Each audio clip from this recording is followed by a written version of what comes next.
تو وہ اللہ سبحانہ و تعالیٰ کا شکر ادا کرتے ہیں، وہ گلے شکوے نہیں کرتے، یعنی کہ وہ مصیبت پر بھی اللہ کی رضا کو سمجھتے ہوئے اس پر راضی رہتے ہیں، اور وہ کہتے ہیں کہ ہم بھی اللہ سبحانہ و تعالیٰ کے ہی ہیں، اور ہم نے بھی اللہ سبحانہ و تعالیٰ کی طرف ہی لوٹ جانا ہے۔ اور دوسرا اہم سبق وہ ہمیں آپ صلی اللہ علیہ وآلہ وسلم کی مکی زندگی سے یہ حاصل ہوتا ہے کہ خدا پر کامل اعتقاد اور بھروسہ یہ لازم و ملزوم ہے۔ انسان کی ڈائمنشن، اس کی لائن، اس کی سمجھ بوجھ، اس کا نظریہ،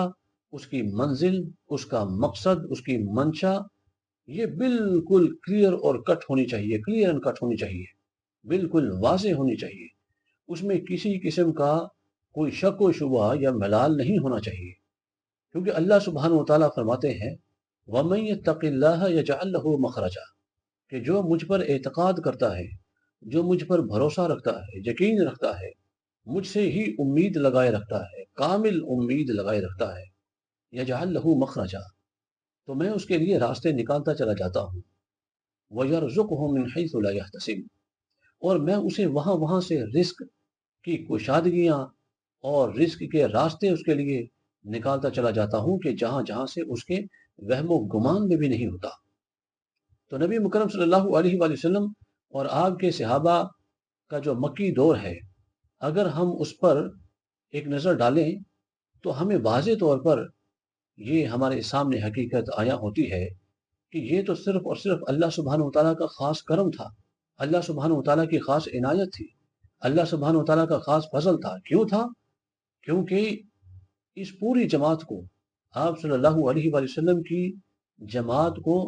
اللہ سبحانہ و تعالیٰ پر یقین تھا، ان کی شخصیتوں میں، ان کے کردار میں،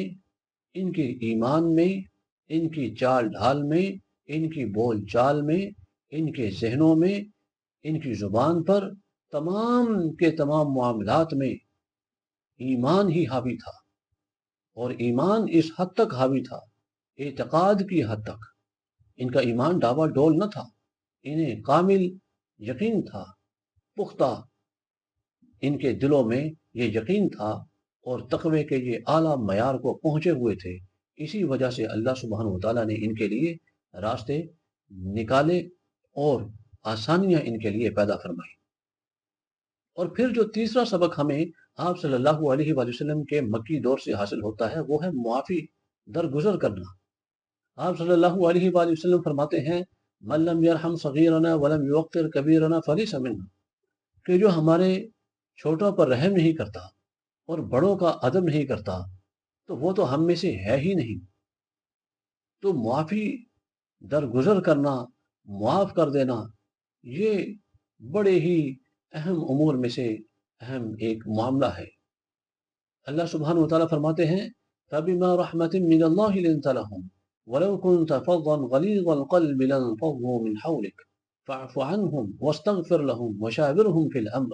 فَإِذَا عَزَمْتَ فَتَوَكَّلْ عَلَى اللَّهِ، کہ اے نبی مکرم صلی اللہ علیہ وآلہ وسلم، آپ اللہ سبحانہ و تعالیٰ کے خاص فضل سے بہت ہی نرم دل واقع ہوئے ہیں، وگرنہ اگر آپ خدا نخواستہ سخت گیر ہوتے تو یہ لوگ آپ کے قریب نہ آتے۔ تو یہ تو آپ کی نرمیاں ہیں، یہ تو آپ کی محبت اور شفقت ہے، آپ کا پیار ہے، آپ کی الفت ہے، آپ کا بڑا پن ہے، کہ جس کی وجہ سے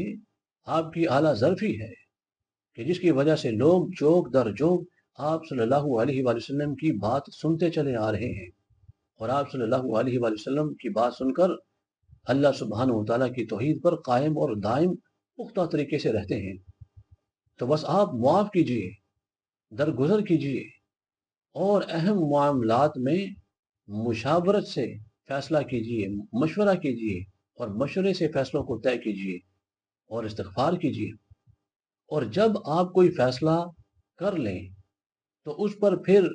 کامل یقین کے ساتھ ڈٹ جائیے، کیونکہ اللہ سبحانہ و تعالیٰ توکل کرنے والوں کو ہی پسند کرتا ہے، ان سے محبت کرتا ہے۔ اور پھر جو ایک سب سے اہم سبق آپ صلی اللہ علیہ وآلہ وسلم کے مکی دور سے ہمیں جو حاصل ہوتا ہے وہ ہے دین کی اشاعت، دین کی تبلیغ۔ فرمایا طلب العلم فریضۃ علی کل مسلم، علم کا حصول، ہر وہ فائدہ دینے والا علم، سب سے بہترین علم تو دین کا علم ہے، اللہ سبحانہ وتعالیٰ کی کتاب قرآن کا علم ہے، شریعت حدیث کا علم ہے، اور پھر اس کے علاوہ بھی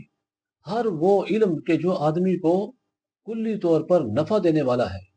وہ حاصل کرنا ہر مسلمان بالغ مرد اور عورت پر فرض ہے۔ اور جو پہلی وحی تھی وہ بھی یہی تھی، اقرأ بسم ربک الذی خلق، پڑھو اپنے اس رب کا نام لے کر کے جس نے تمہیں پیدا کیا ہے۔ اور مسلمان کا بنیادی کام بھی یہی ہے کہ وہ امر بالمعروف اور نہی عن المنکر کے مصداق اپنی زندگی گزارے۔ فرمایا من رأى منکم منکرا فلیغیرہ بیدہ، کہ جہاں کہیں تم میں سے کوئی برائی دیکھے، اگر وہ استطاعت رکھتا ہے تو وہ اسے ہاتھ سے ختم کر دے، روک دے۔ اگر وہ ہاتھ سے طاقت نہیں رکھتا تو وہ اپنی زبان سے روکے، اگر زبان سے بھی نہیں روک سکتا تو اپنے دل سے اس کو برا جانے۔ تو ایک اہم سبق یہ بھی حاصل ہوتا ہے کہ دین کی نشر و اشاعت یہ ہر بالغ مسلمان مرد اور عورت پر فرض ہے۔ تو یہ پھر ساری عادتیں ہیں کہ جو مسلمانوں کے اندر اکائی کا سبب بنتی ہیں، اتحاد کا سبب بنتی ہیں، بھائی چارے کا سبب بنتی ہیں، یعنی کہ صبر، خدا پر اعتقاد، بھروسہ، کامل یقین، معافی، درگزر کرنا، اتحاد، حکمت عملی، آپس میں اٹوٹ انگ رہنا، انما المؤمنون اخوہ، کہ مومن مومن کا بھائی ہے۔ تو مسلمان ایک جسد واحد کی طرح ہے۔ حکمت عملی اور اتحاد،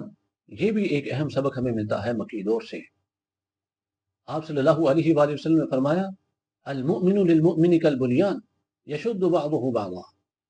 کہ مسلمان کے لیے ایک عمارت کی طرح ہے کہ جس میں ایک اینٹ دوسری اینٹ کو مضبوطی دیتی ہے، پکڑ دیتی ہے۔ المسلم اخو المسلم، مسلمان مسلمان کا بھائی ہے۔ تو اس لیے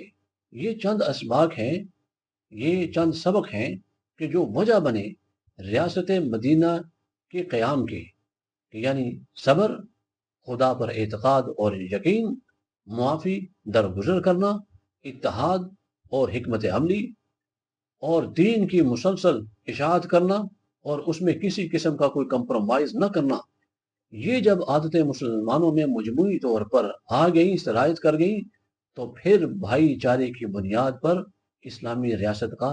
قیام وجود میں آیا، کہ جس کے بارے میں ہم اگلی ویڈیو میں انشاءاللہ ذکر کریں گے۔